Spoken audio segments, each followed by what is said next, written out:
Hello mga kabibig, welcome back sa ating bagong YouTube channel. Ito ang pinakamaingay ng YouTuber sa lahat ng YouTube. Ako si Kabibig, maglabag-labag na tayo with evidence. Ako po, narinig mo na ba ang opisyal at bagong kanta para kay VP Sara? Agila ng Pilipinas. Wow! Exciting mga kabibig, grabe. Kung marinig mo talaga kabibig, sa Bisaya pa manimbaut imong balhibo. I don't know kung alam na ba ni BP Sara ang kantang ito at pwede itong gamitin para sa 2028 mga kabibig. Nako, ang oposisyon para naghanda na sila para kay VP Sara. Binat-banata nila si VP Sara pero si VP Sara ang agila ng Pilipinas. Si Risa Montevero sabi niya na posible na magka-unity team ang Marcos at ang kakamping. So posibleng mangyari daw ang bagong unity team. Hindi na si VP Sara kundi si Risa Hontiveros at kung sino man ang admin na tatakbong presidente. Kasi si Risa, willing siya maging presidente or vice-presidente. Ang kapal. Oy, pero okay lang naman yun. Wala namang basagan ng trip. Kung yun ang gusto ni Risa, hayaan natin siya. Oy, basta si Risa is open siya sa possibility na either tatakbo siyang presidente o di kaya vice-presidente. Ang tanong, bubutuhan ba siya? O Risa, for example si BP Sara tatakbong presidente, si Bongo mag-vice-presidente, kaya ba niya si Bongo? Or ni Senator Ben Padilla, pero sabi ni Senator Ben Padilla, hindi na siya tatakbo. Sino kaya ang pwede na maging vice-presidente ni Inday Sara Duterte? Baka Amy Marcos? Ano sa palagay ng kabibig? Amy Marcos, Risa Hontiveros, papipiliin kayo.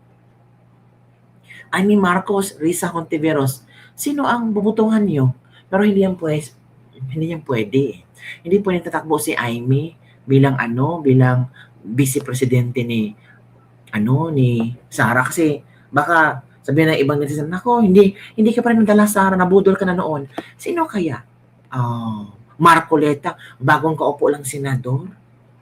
Alam mo kung sino ang bagay? Si Bongo, pero bago lang nakaupo si Bongo. Basta makabibig, pakinggan muna natin itong bagong kanta, official song para kay VP Sara. Agila ng Pilipinas. In fairness ang ganda ng lyrics at ang ganda ng meaning ng kanta. I'm sure yung iba hindi pa nakarinig. I-share nyo, i-share nyo. Kasi baka yung ibang parlor, gagayahin na naman nila. Ang tatlong rosas na posas. So ito na kabibig, manood, ano ba itong mga alagaw? Manood na tayo kabibig sa Agila ng Pilipinas. Naku, excited na ako kabibig. Ito na manood tayo. 1, 2, 3, go. Pilipinas song.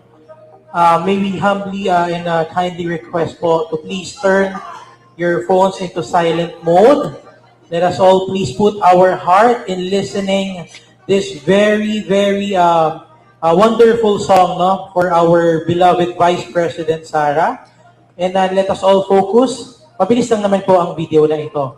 And without further ado, are we all ready? Ready na ba kayo? Ready na. Oy, kanina pa. Ayan, sige po. Sige na. Bigyan natin ng konting oras. Ayan. Okay, mukhang handang-handa na ang lahat. Handa na ba ang mga didi? Kung handa na po ang lahat, ipi-play po muna natin ang video ng official song, the female version. Then it will be performed live by our singer, Miss Jennifer Ochovillo afterwards. Alright? So I guess we're all ready. So can we do the countdown? Okay ba, Tech? Okay, so we will be playing the official video and the official launching of the Agila ng Pilipinas song dedicated for our beloved Vice President Sara Duterte. Okay, ready na ba kayong lahat? Agila ng Pilipinas. Okay, please join me in counting and let's do this countdown. 3, 2, 1, play the video.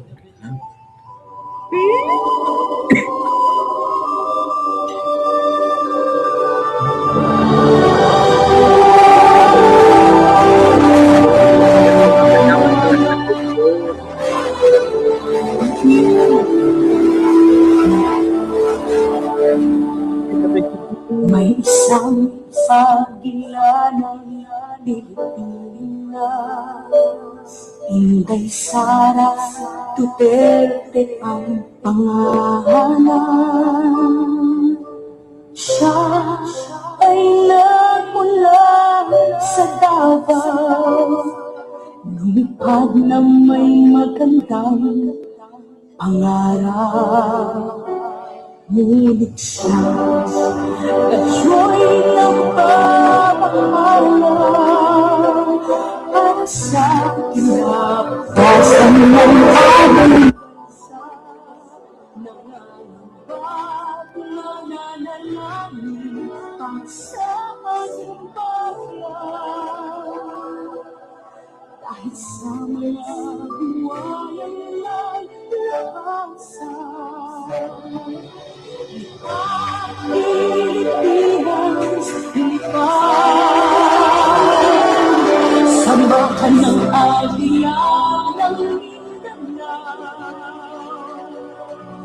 tungo sa kaunlaran at kapayapaan, ang hangad ng ating bayan.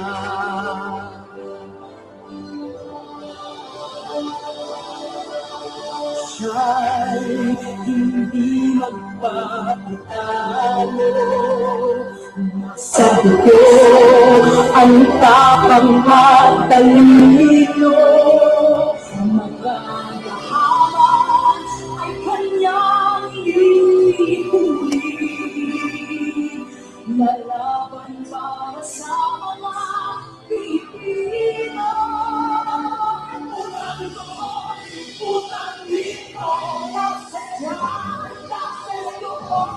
Hanggang sa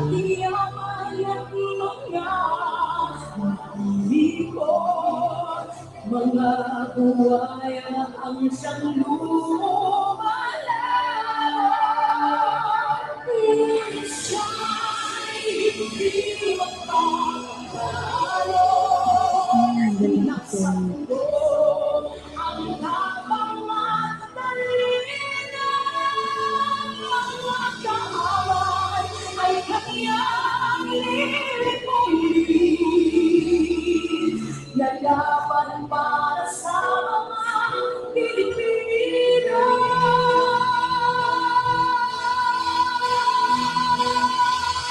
Lipad, Pilipinas, lipad,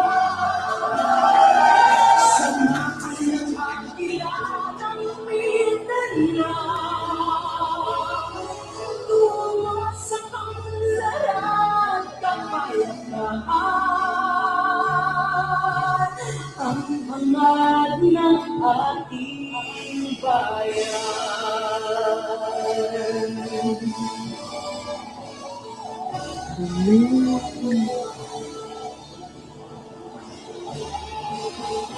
Ang hangad ng ating bayan.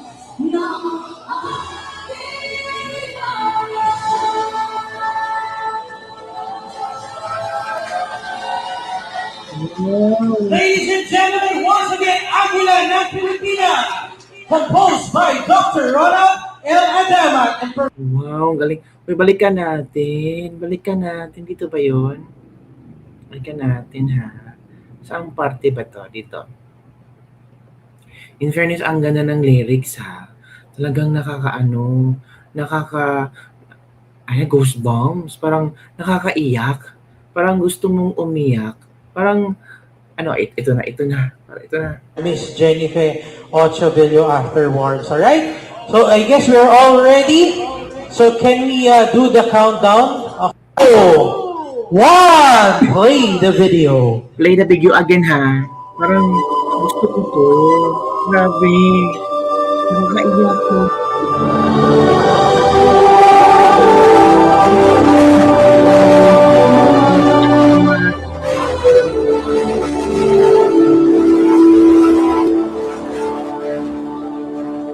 May isang sagila ng Pilipinas, Inday Sara Duterte ang pangalan. Siya ay nagmula sa Davao, lumipad na may magandang pangarap.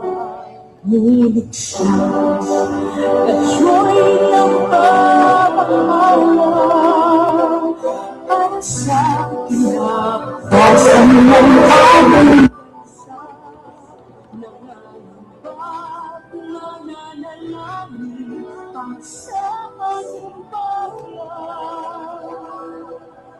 Kahit sa mga buwayan ng labasan,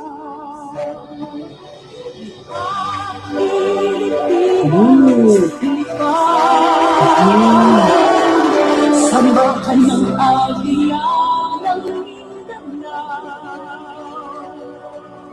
tungo sa kapunlaran kapayapaan, ang hangad ng ating bayan.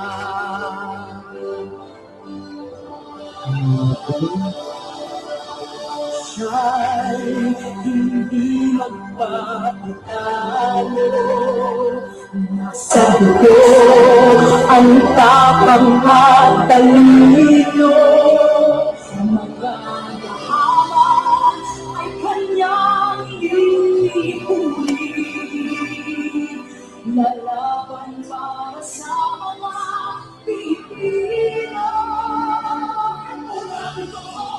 Utang dito, kasadyan, kasaluhan, ang ating yaman at mga lipon. Mga buwaya ang siyang lumalaban. It depicts the latest Philippine history. OVP.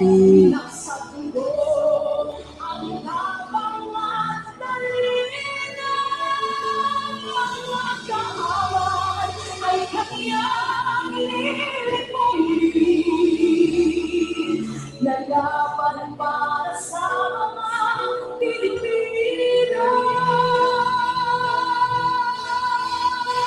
Hindi ang kanta, grabe.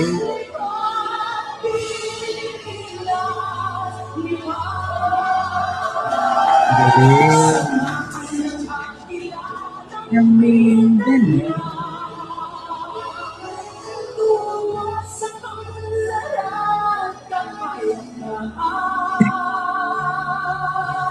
Ang hangad ng ating bayan.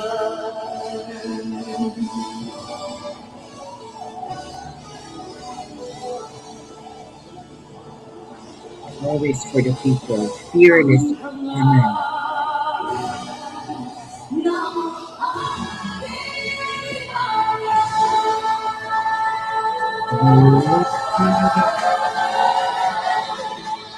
So si Jennifer Ochalvilo pala ang kumanta, tapos music and lyrics by Dr. Ronald Adamat. Wow. Palakpakan naman natin ang genius po ni Dr. Ronald Adamat at ang galing kumanta ni Jennifer Ochavilo. Ramdam na ramdam talaga niya ang every lyrics, every tune of the song. Pati tayo natatawa, hindi nakakaiyak, natatawa in the sense na, uy, may pag-asa pa pala. Parang kinikilig tayo, yung halong emosyon habang nakikinig at nanood tayo sa video at sa official song para kay VP Sara, Agila ng Pilipinas. Ako, i-share mo na ang video, uy. I-share mo sa mga friends mo, uy, maganda ang song ito ni VP Sara, at tingnan mo ang bawat lyrics. It tells about what's going on in our country. At si VP Sara lang, ang nakikita nating, sabi siya, papaglaom, siya ang parang susi na matapos na or hindi man matapos, mabigyan ng solusyon ang mga problema ng Pilipinas ngayon. 'Di ba? Nung panahon ni Digong, medyo okay na tayo eh. Panahon ng BBM na bagsak. Bumagsak talaga ang Pilipinas.